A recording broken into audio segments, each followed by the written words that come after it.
Bom dia a todos, a paz do Senhor Jesus. Mais uma vez, desejo você nessa manhã esta paz que nos enche de esperança, nos enche de vigor, nos motiva, nos conforta, nos consola, nos traz a esperança. Essa é a esperança verdadeira em Cristo Jesus, que nos concede a vida eterna. Nela não existe mentira, não existe engano. É a paz verdadeira de que o nosso Rei ressuscitou, que nos revigora em todas as áreas de nossa vida. Vamos abrir nossas Bíblias nesta manhã para a reflexão na Palavra de Deus, o livro de 2 Samuel, segundo livro de Samuel,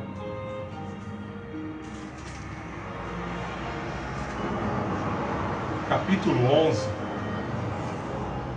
Nós vamos ler alguns versículos.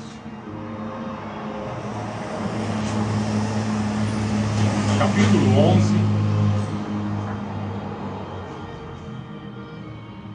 Verso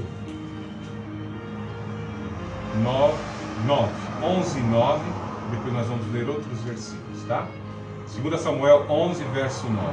Mas Urias dormiu à porta do palácio real, com todos os servos do seu senhor, e não foi para casa. Então contaram a Davi, Urias não foi para casa. E Davi perguntou a Urias: não chegaste de uma viagem? Por que não foste para casa?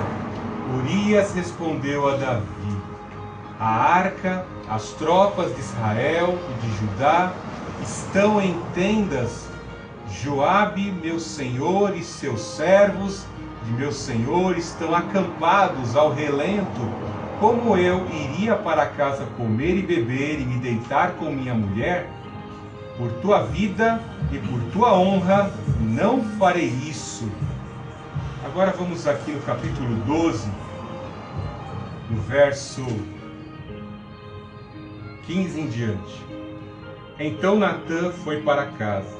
Depois o Senhor feriu a criança que a mulher de Urias lhe dera a Davi. Ela adoeceu gravemente. Davi buscou a Deus em favor da criança. Observou o rigoroso jejum e, recolhendo-se, passou a noite toda deitada no chão. Então os oficiais do palácio se puseram ao lado dele para o fazerem levantar do chão, mas ele não quis e não comeu com eles.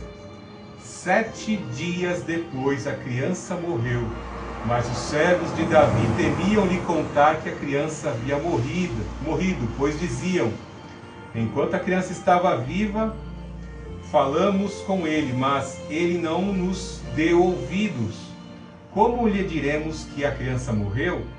Ele poderá fazer alguma insensatez. Davi, porém, percebeu que seus servos cochichavam entre si e entendeu que a criança havia morrido.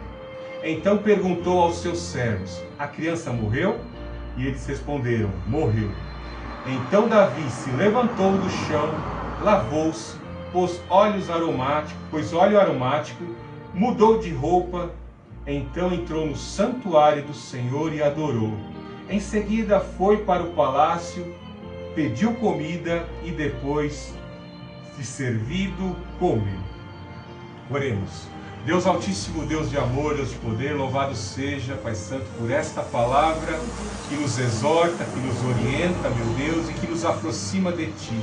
Ó Senhor Jesus, nós queremos nos consagrar, queremos nos banhar no Teu sangue, queremos, Pai Santo, mais da presença do Teu Espírito para estarmos vigilantes, Pai Santo, diante das tentações. Não para nos aproximarmos dela, mas para fugirmos dela. Dê-nos força e poder no Espírito para fugir do pecado, da aparência do mal. Em nome do Senhor Jesus, fortaleça o nosso viver, fortaleça os nossos sentidos. Te pedimos nessa manhã, guarda-nos no Teu amor. Como disse o Teu Filho amado, Senhor Jesus, santifica-nos na Tua palavra.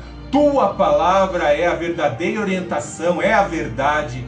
Senhor Jesus Cristo, pelo fogo do Teu Santo Espírito eu te suplico, usa a minha vida, a começar por mim, meu Deus, e a todos que estão na remanescente e que nos assistem pela plataforma do YouTube, que sejam tocados por este poder, por esta palavra, para viverem uma vida que te agrada, pois nada foge ao teu controle, tudo está patente diante dos teus olhos.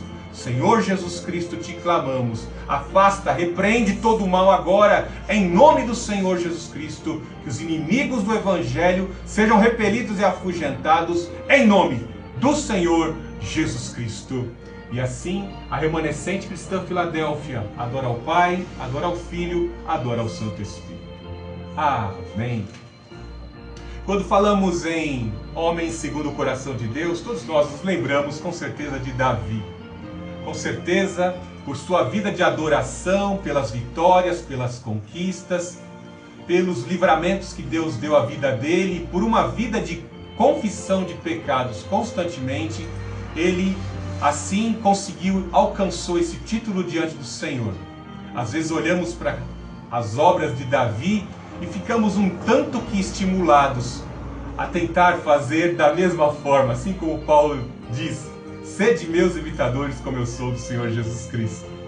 É incrível que as pessoas se abstenham um pouco de colocar a mão no arado, pregar o Evangelho, de ser missionário. As pessoas não querem ser copiadoras do apóstolo Paulo. Mas quando se diz respeito a conquistas materiais nessa terra, as pessoas sempre se lembram talvez de Davi por suas conquistas, ou talvez de Salomão, quando se é muito apegado ao dinheiro. Mas uma coisa é certa, Davi conquistou o título de homem segundo o coração de Deus por sua vida constante de adoração e pela sua vida penitente, porque ele reconhecia o pecado que ele praticou e não atribuía às pessoas. E como ele confessou o pecado aqui no capítulo 11 do segundo livro de Samuel: eu pequei com o Senhor, tão somente eu pequei contra o Senhor. Ele reconhecia a voz de Deus ali exortando o seu pecado, exortando a ele ao arrependimento, e ele se arrependia. O texto que nós acabamos de ler em 2 Samuel, capítulo 12, vem demonstrar isso claramente, quando o profeta vai a ele e mostra o seu pecado, o seu homicídio, o seu furto, o seu roubo, roubou a mulher do seu soldado fiel. Ele reconhece o seu pecado e cai em jejum fervoroso, jejum rigoroso, suplicando pela vida daquela criança que era o resultado do adultério, suplicando se aproximar do Senhor. E vemos que ele, durante 7 dias, não se banha, não se alimenta de nada e fica ali quebrantando a sua vida, contristando o seu viver na presença do Senhor, para se aproximar do Senhor, reconhecendo a santidade de Deus e quão distante ele estava de Deus pelo pecado que ele havia praticado, pelas abominações que ele havia praticado diante do Senhor. E vemos algo de maravilhoso, que eu quero já desde o início desta mensagem deixar claro, que depois que ele soube que a criança morreu, ele se levantou do chão, da sua posição de contrição, lavou-se, banhou-se, a sujeira, ele ficou 7 dias sem tomar banho, colocou óleos aromáticos para perfumar o seu corpo, mudou de roupa, vestiu novas vestes e entrou na casa do Senhor. É muito importante termos essa visão, não para que passar um pano sobre a abominação que Davi praticou, mas para que nós entendamos que às vezes cometemos pecados menores que este. Isso aqui é o ápice talvez da maldade de um ser humano, de uma pessoa que conhece a Deus, praticar algo como Davi fez. Às vezes praticamos coisas menores, às vezes por um olhar cruzado, tem pessoa que não entra mais na casa do Senhor. Olha o que está dizendo aqui, que Davi, depois de tudo que ele fez, depois do seu contristamento, ele se banha, se lava, põe óleos aromáticos, troca de roupa. Primeira coisa que ele faz: vai para a casa do Senhor adorar. Ou seja, a minha comunhão foi restaurada. Como disse no Salmo 51, o Salmo 32 e o Salmo 51 são reflexões, a exposição dessa adoração. Cria em mim, ó Deus, um coração puro. Estabelece em mim um espírito reto, um espírito que te serve, um espírito que te adora. Não retires de mim o teu Espírito Santo. Note o temor de Davi. Não retires de mim o teu Espírito Santo. como em várias mensagens aqui eu afirmo, nós temos este grande tesouro em vaso de barro, vaso propenso a pecar que somos todos nós. Não podemos perder em hipótese alguma a presença do maior tesouro, o Espírito Divino, o Espírito Consolador em nosso viver. Davi deixa isso bem claro. Mas vamos analisar em detalhe por que Davi caiu nessa situação. Tivemos a oportunidade de estarmos pregando aqui, acho que no mês de novembro, e eu prometi uma continuidade, mas às vezes pela quantidade de assuntos não conseguimos dar conclusão às mensagens, a tudo aquilo que eu busco ao longo da semana para estar pregando aqui pela questão do tempo. Nós pregamos 2 Samuel capítulo 10, onde nós vemos ali Davi numa boa intenção, enviar 2 servos para visitar o filho de Anum, pois o pai dele havia morrido, o rei dos Amonitas.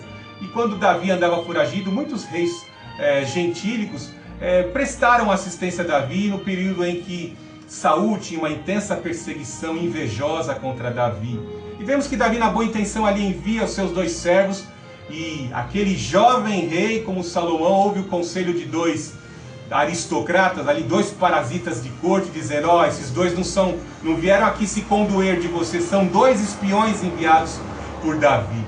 E eles humilham, cortam a barba pela metade dos servos, humilham ali, deterioram a barba daqueles servos judeus. A barba é um sinal de honra dos judeus, e cortam as vestes dos servos de Davi até expor as nádegas. E nós vemos que Davi toma a ira dos seus servos comissionados, o rei enviou os servos foram humilhados e Davi toma a guerra. Deus se aproveita desta situação para dar fim a um povo que sacrificava crianças. No final do capítulo 12, nós vemos aí exposto, do 26 em diante, a ira que Deus sente, o sentimento de tristeza que Deus sente com relação a todo o povo que sacrifica a criança. Os amonitas cultuavam um deus terrível chamado Moloque, em outras linguagens Quemosh, em outras linguagens Milcom, e para que os reis pudessem ter poder, riqueza, domínio, terras férteis, muito poder, cultuavam esse demônio oferecendo crianças. Quando nós vemos leis da pedoxifilia, quando vemos a aprovação de leis do abortex sendo aprovadas, saiba que é Moloque articulando entre as nações, entre os juristas, a aprovação de algo abominável. Então veja que Deus tem um propósito de destruir os amonitas. E veja qual foi o destino dos amonitas aí no capítulo 12, A gente vê que Davi toma a cidade das águas, Rabá, que era a capital dos amonitas, derrota o rei e subjuga a trabalhos forçados todos os amonitas. Cadê a riqueza? Cadê o poder de Micom? Veja que a coroa de Milcom pesava 35 quilos de ouro. Uma coroa pesadíssima foi colocada sobre a cabeça daquele ídolo para ser adorado por toda a prosperidade que os amonitas tinham por conta da adoração àquele demônio. Veja que a coroa de Milcom, de Moloque, é tirada da cabeça daquele demônio, daquele ídolo, e concedida a Davi como prêmio. E assim foi subjugado todos os habitantes dos amonitas a trabalhos forçados, com serras, como está dizendo no versículo 12, 31, a trabalhar com trabalhos com machado, corte de madeira e lenha, e trabalhar em fornos produzindo tijolo. Bem, assim é o que acontece a todos aqueles que sacrificam crianças e também adoram aos demônios. Esse é o destino, punição, perda de posição. Essa era a intenção de Deus. Veja que no capítulo 11, já entrando nesse texto, na época da primavera, no tempo em que os reis saem à guerra, Davi enviou a Joabe com eles e os seus servos e a todo Israel, e eles destruíram os amonitas e sitiaram Rabá, mas Davi ficou em Jerusalém. Então entendemos aqui que Deus está na intenção de destruir os amonitas, como fez, sabemos no capítulo 12, e Davi não vai para a guerra juntamente com Joabe e Abissai. Ele dá incumbência aos seus generais para estarem ali detendo e, de certa forma, aplacando a afronta recebida, pois os 2 servos foram humilhados, e Davi fica em Jerusalém. E vemos que é algo terrível, que a ociosidade de Davi, ao ficar em Jerusalém, vai abrir um espaço. Como eu disse, Deus está lá cumprindo um propósito contra os inimigos da causa de Deus, e Davi fica na ociosidade, não entendendo o propósito de Deus. Se não entendermos que estamos numa batalha cultural, se não entendermos que estamos numa batalha espiritual, e não nos posicionarmos em oração, em jejum, leitura da palavra e engajamento na obra de Deus, nós poderemos cair na armadilha como Davi caiu. Note que ele não entendeu o propósito. Joabe e Abissai foram fazer a guerra santa, a jihad, e Davi ficou na ociosidade. E o que ele encontrou na ociosidade? Um sol escaldante da primavera, e num pôr de sol, o sol já estava se pondo, e Davi sai para pegar a brisa da tarde no terraço da sua casa, da sua mansão, e ele ao longe vê quem? A mulher do seu soldado fiel, Urias, né? E ela aqui diz no verso 11, verso 2, que era uma mulher lindíssima, uma mulher bonita, né? E ele ficou ali dando a primeira olhada, a segunda olhada.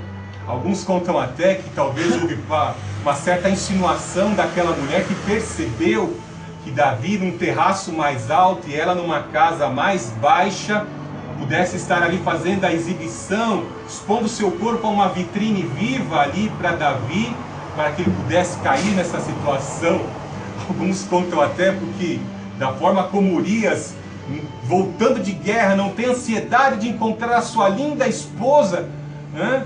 Fica ali sempre com servos, sempre ao lado de homem com espada, lutando, né?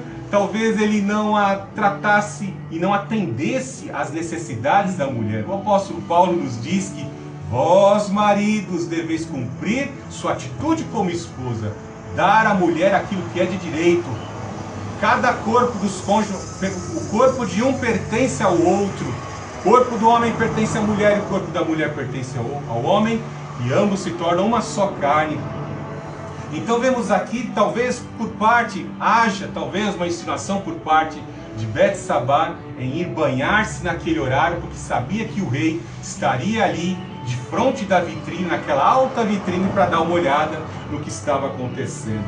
O mais terrível é ver que Davi, por tudo aquilo que ele tinha, por suas posses, por suas conquistas, ele não poderia estar cobiçando aquilo que é dos outros, pois possuía um harém e várias mulheres lindíssimas, mas ele deu a primeira olhada, a segunda olhada, e aquilo aumentou, cresceu a tal ponto em seu coração, cedendo à tentação, ao ponto de dar ordem aos seus servos e trazer aquela mulher para que ele consumasse o ato fornicário e o adultério. Veja no verso 4, a Bíblia faz questão de dizer que aquela mulher não estava grávida.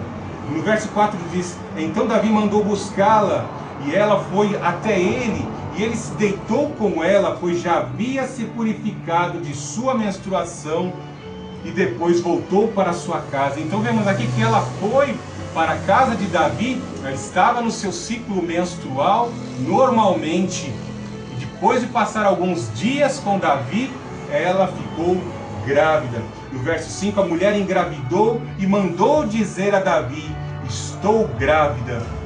Com certeza, depois dessa situação, quando Davi recebe a serva ali daquela mulher e a notícia de que Betsabá estava grávida, Davi ali ficou a maquinar: como agora eu vou fazer para encobrir esse mal que eu cometi, principalmente com a mulher de um servo fiel. Betsabá era a neta de Aitofel, um grande companheiro do período de exílio de Davi. Urias, não se fala a fidelidade deste homem. Veja no verso 11, para que você possa ter a noção, no verso 11, veja a fidelidade de Urias, mesmo sendo um gentil, não um israelita, não um judeu, veja a fidelidade dele.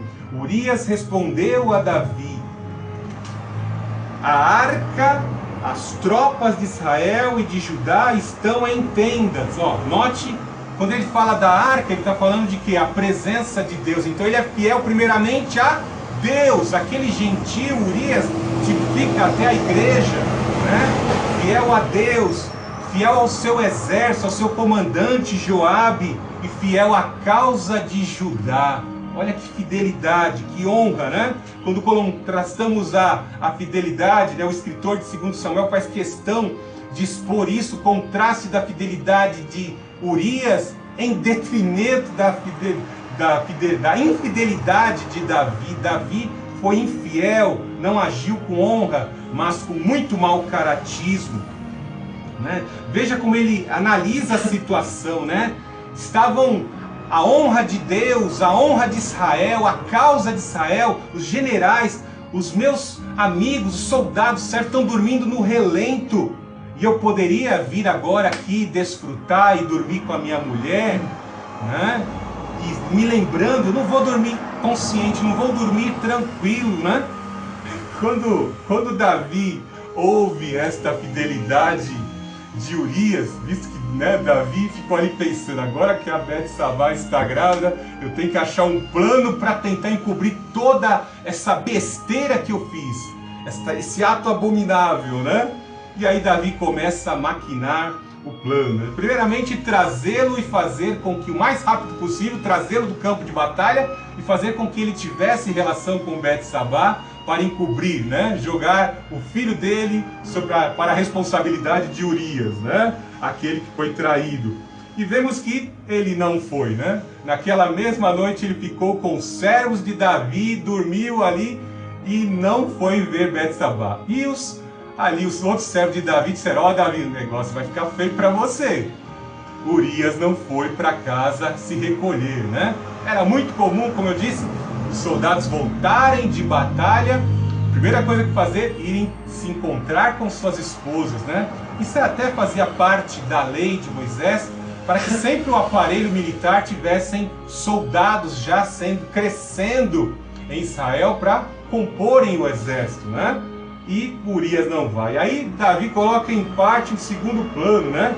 Davi manda um presente para Urias, né? Manda presente, né? E Urias não vai ter com a sua mulher. Na segunda tentativa, veja no verso 13, Davi o convidou a comer e a beber com ele e o embebedou. À tarde Urias saiu e foi deitar-se na sua maca, onde estavam os servos de seu senhor, mas não foi para a sua casa. Davi tentou embriagá-lo e forçá-lo a ir para casa, mas por incrível que pareça, ele não foi para a sua casa. E aí Davi, depois dessas duas tentativas de fazer com que Urias voltasse para casa e tivesse relações com sua esposa, com Betsabá, e não conseguiu, ele tem o ápice da sua crueldade, da maquinação da sua crueldade. E aqui nós devemos parar para analisar que muitas vezes pensamos que somente pessoas que não conhecem a Deus fazem maldades e atrocidades, e aqui nós estamos falando com um ungido de Deus, alguém que tinha o Espírito Santo. A que ponto um homem pode se tornar insensível ao Espírito Santo e agir conforme a carne e dar brecha para que o diabo possa causar tanta destruição? Quem peca, peca contra si mesmo e contra o seu próximo. Veja a que ponto chega a fidelidade das pessoas, às vezes dos servos de Deus, pessoas que se dizem cristãs, com relação aos seus irmãos. Nós temos que analisar isso aqui, porque nós não estamos falando aqui de pessoa que é do mundo, como o rei pagão, Naás, que o nome é nome de Satanás, de serpente, ou seu filho, Amnon aqui. Não, nós estamos falando desses não, né? Nós estamos falando de uma pessoa que conhece a Deus. E Davi faz essa exposição de uma pessoa crudelíssima, de uma pessoa malvada, perversa, e ele tem a ideia, né? Pela manhã eu vou te despedir, Urias, e você vai levar essa mensagem para o teu comandante Joabe. Davi escreveu de próprio punho uma carta para que o general Joabe colocasse Urias na frente mais quente de batalha no local onde a batalha é mais intensa, mais agressiva, soldados mais aguerridos, para que ali Urias fosse abatido, ferido e morto. E aí imagine que Urias levou com muito zelo, com muita exposição do seu serviço ao Senhor, com muita honradez, foi levando a carta para o matar, levando ao seu general Joabe, né? E aí eu fico imaginando aqui como Joabe é envolvido, né? Primeiro aqui nós vemos que ele era submisso a Davi, ele era tio de Davi, e como ele automaticamente foi envolvido nas engrenagens maquiavélicas, macabras de Davi, e ele se tornou participante dos pecados de Davi. Veja que situação terrível. Davi está jogando o seu pecado, as complicações e implicações da sua trama para outra pessoa. Nós vemos a orientação de Paulo ao Timóteo: não seja participante do pecado de ninguém. Mas é terrível, tem pessoas que fazem atrocidades e ficam tentando achar formas de encobrir, de sanar o seu pecado, jogando e influenciando pessoas que não têm nada a ver com o seu pecado. Quão terrível é os desdobramentos disso, né? Paulo nos exorta ao seu servo Timóteo, tanto a nós pastores, pois está numa epístola pastoral, mas a como todos nós, em especial, a não sermos participantes dos pecados das pessoas, né? Até mesmo em ouvir, e às vezes quando damos uma opinião acerca de algo que está sendo feito errado e praticado por aquela pessoa que vem pedir conselho, você vai automaticamente envolvendo a sua vida com o pecado das pessoas. Esteja atento, as pessoas são propensas ao erro. Quando abrimos a porta da igreja, a igreja ela é vista como uma espécie de hospital espiritual, e as pessoas vêm com feridas, vêm com mágoas, vêm com desilusões, vêm com esperanças, expectativas. O quadro clínico, psicológico, emocional das pessoas é diverso, e nós temos que saber lidar com as pessoas e também ser duro para dizer: isso é pecado e você tem que colher a consequência do seu pecado, pois tudo aquilo que o homem plantar, certamente colherá. Então esteja atento a isso. Veja que Joabe foi envolvido neste pecado de Davi, né? Para criar ali uma forma de que Urias fosse morto em campo de batalha. E aí nós vemos que, com certeza aqui, Davi deu uma incumbência, e pela experiência que Davi tinha em batalha, e Joabe, lá, ambos eram verdadeiros cães de guerra, entendiam muito de guerra. Para Joabe seria muito fácil achar uma forma de eliminar Davi, pois o Joabe era um verdadeiro engenheiro social, um engenheiro bélico, sabia muito bem como posicionar soldados, e ele sabia muito bem, sem contar as experiências passadas. Veja aqui no verso 21, no 11 e 21, é citado aqui aquele que tentou instaurar uma monarquia, Abimeleque, né? Abimeleque estava ali impondo a sua força militar contra o muro, e então afoito tentando conquistar uma cidade pequena, fortificada, ele se aproximou muito do muro e uma mulher atirou uma pedra de moinho e estourou a cabeça dele. Dá para entender até que, vamos fazer uma ideia semelhante, vamos fazer um tipo de morte para Urias igual ao de Abimeleque, né? O filho de Jeroboão.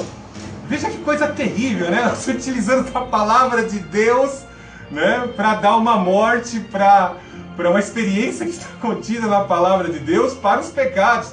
Nós temos que tomar muito cuidado, não usar a palavra de Deus de forma distorcida para desorientar, desinformar e levar ao engodo, né? Então Joabe ali, no mínimo, com certeza separou ali um efetivo de alguns homens que ele desconsiderava, alguns mercenários, né, que recebiam para estarem ali numa batalha, e com certeza Urias e seus soldados fiéis. Urias também estava no comando de tropas e ele tinha soldados fiéis. E quando Joabe determina que ele vai enfrentar essa frente terrível de batalha, no seu flanco de batalha, vemos que talvez um flanco estava preparado ali para abandonar a Urias e abandoná-lo na hora que as forças inimigas viessem contra Urias.